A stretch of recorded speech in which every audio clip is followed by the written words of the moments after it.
శ్రీ గురుభ్యో నమః. ఆత్మజ్ఞాన జిజ్ఞాసులకు నమస్కారం. మనమంతా కార్తీక పురాణాన్ని పారాయణ చేస్తూ ఉన్నాము. కార్తీక పురాణం 17వ అధ్యాయం. అంగీరసుడు ధనలోపునకు చేసిన తత్వోపదేశం. మునులారా, ధనలోభి నీకు కలిగిన సంశయాలకు సమాధానం చెప్తున్నాను, జాగ్రత్తగా వినము. కర్మ వలన ఆత్మకు దేహం ఏర్పడింది. శరీరం ధరించినందువల్లే ఆత్మ కర్మలు చేస్తుంది. కాబట్టి కర్మ చేయుటకు శరీరమే కారణం. స్థూల సూక్ష్మ శరీర సంబంధం వల్ల ఆత్మకు కర్మ సంబంధం కలుగుతుందని పరమేశ్వరుడు పార్వతీదేవికి వివరించను. దానిని నీకు వివరిస్తాను. ఆత్మ అంటే ఈ శరీరం సహంకారముగా ఆవరించి వ్యవహరించుచున్నది అని అంగీరసుడు చెప్పగా, ఓ మునీంద్ర, నేను ఇంతవరకు ఈ దేహమే ఆత్మ అని భావిస్తున్నాను కనుక ఇంకా వివరంగా చెప్పబడిన వాక్యార్థ జ్ఞానమునకు పాదార్థ జ్ఞానము కారణమగుచుండును. కాన అహం బ్రహ్మయను వాక్యార్థమును గురించి నాకు తెలియచేయండి అని ధనలోపుడు కోరెను. అప్పుడు ధనలోపునితో అంగీరసుడు ఇలా చెప్పసాగిన: ఈ దేహము అంతఃకరణ వృత్తికి సాక్షియే. నేను నాది అని చెప్పబడు జీవాత్మయే అహం అను శబ్దం. సర్వాంతర్యామి అయిన సచ్చిదానంద రూపమైన పరమాత్మ నా అను శబ్దము. ఆత్మకు ఒక ఆధారభూతమైన శరీరం లేదు. అది ఎప్పుడూ ఒకే విధంగా ఉంటుంది.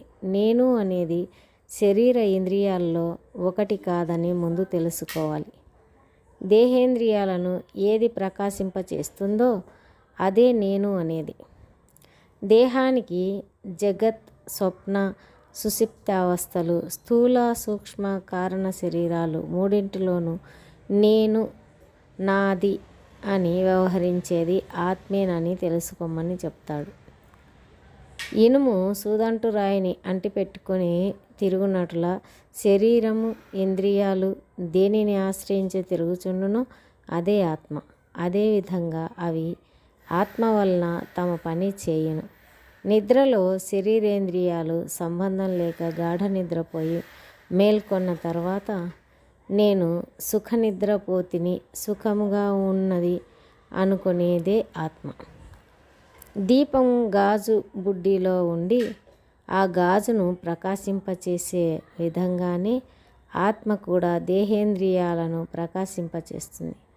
ఆత్మ పరమాత్మ స్వరూపమగుట వలన దానికి దారపుత్రాదులు ఇష్టమగుచున్నారు. ఇట్టి విశేష ప్రేమాస్పదమగు వస్తువేదో అదియే పరమాత్మ అని గ్రహింపుము. తత్వమసి మొదలైన వాక్యము అందలి త్వం అను పదమునకు కించిత్ జ్ఞాత్వాది శశిష్టమందు జీవాత్మయని అర్థం. తత్ అను పదమునకు సర్వజ్ఞ దిగుణాత్వ విశిష్టమైన సచ్చిదానంద స్వరూపమని అర్థం. తత్వమసి అనేది జీవాత్మ పరమాత్మల ఏకత్వమును బోధించును. ఈ రీతిగా సర్వజ్ఞత్వాది ధర్మములను వదిలివేయగా సచ్చిదానంద రూపం ఒక్కటియే నిలుచును. అదియే ఆత్మ. దేహలక్షణములుండుట, జన్మించుట, పెరుగుట, క్షీణించుట, చచ్చుట మొదలగు 6 భాగములు శరీరానికే గాని ఆత్మ కాదు. ఒక కుండను చూసి మనిషి అది మట్టితో చేసినదే అని ఏ విధంగా గ్రహించునో అలానే దేహాంతర్యామి అయిన జీవాత్మ పరమాత్మని తెలుసుకోవాలి. జీవుల కర్మఫలాన్ని అనుభవింపజేసేవాడు పరమాత్ముడని, జీవులు ఆ కర్మఫలాన్ని అనుభవిస్తారని తెలుసుకోవాలి. అందువల్ల మానవుడు మంచి గుణాలతో గురుసేవ చేస్తూ సంసారబంధమైన ఆశల నుండి విముక్తి పొందాలి. మంచి జరగాలనే తలంపుతోనే మంచి పనులు చేస్తూ భక్తి, జ్ఞాన, వైరాగ్యాలు కలిగి ముక్తిని పొందాలి. సత్కర్మానుష్ఠానం చేయాలి.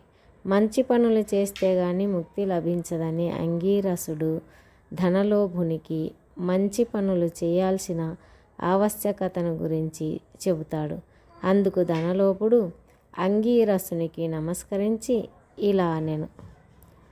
సప్తదశాధ్యాయము 17వ రోజు పారాయణం సమాప్తం.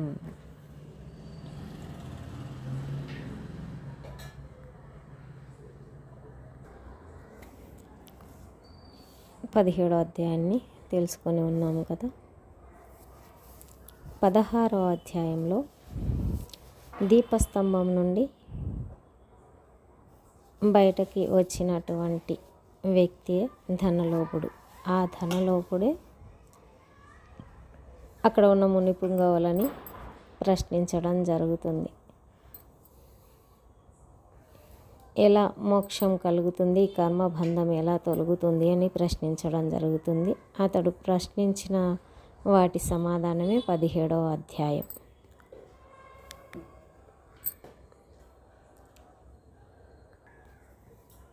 అంగీరసుడు చెప్పినటువంటి జ్ఞానాన్నంతా విన్నటువంటి ధనలోపుడు మరల అంగీరసుని ప్రశ్నించడం జరుగుతుంది.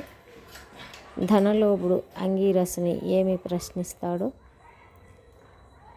అంగీరసుడు ఏ జవాబు చెప్తారో ఆ విషయాన్ని 18వ అధ్యాయంలో తెలుసుకుందాము. అంతవరకు సెలవు. నమస్కారం.